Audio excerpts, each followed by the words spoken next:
ចាអញ្ចឹងយើងចាប់ផ្ដើមសង្កេតមើលចាអញ្ចឹងគេថាគេបោះក្របឡុកឡាក់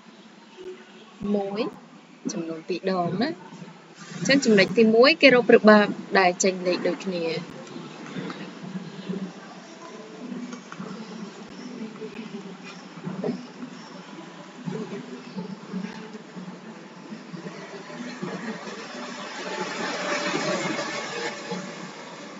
អញ្ចឹងការបោះ2លើកនេះចំនួនករណីអាចគឺដូចគ្នាណា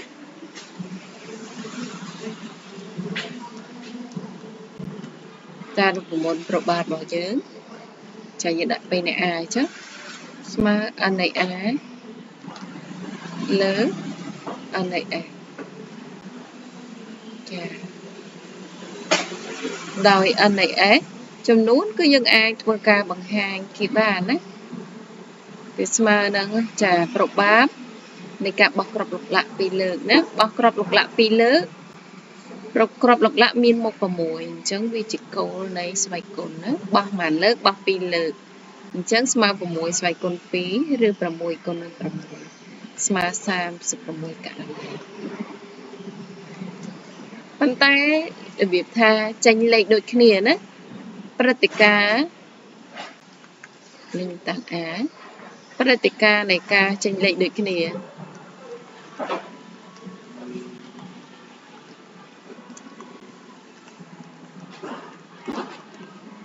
អញ្ចឹងការចេញលេខដូចគ្នាយើងត្រូវតាមពិតយើងពេលក្នុងលំហាត់បែបនេះយើងអាចមានតារាងណាបើសិនជាប្រឡងយើងអត់មានអង្គុយចាំអានេះទេគឺយើងសរសេរអញ្ចឹងការចេញលេខដូចគ្នានឹងមានអីខ្លះយើងត្រូវរាប់មើលក្នុងនឹងចំណុចទី1នេះ11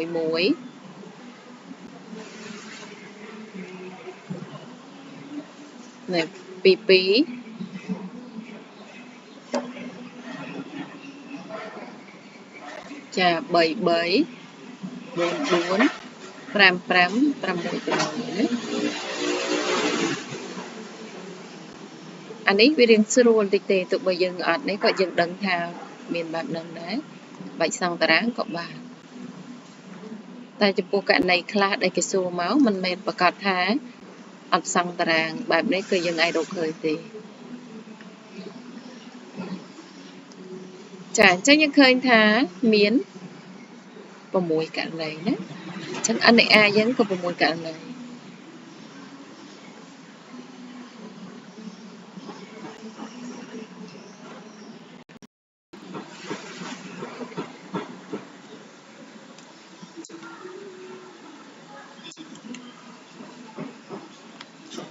ចាអញ្ចឹងយើងចង់រកគឺរកពេលនៃ a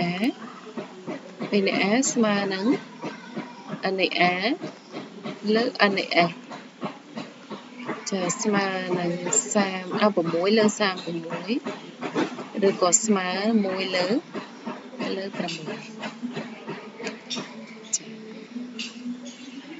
ចឹងអាហ្នឹងចម្លើយទី1របស់យើងណា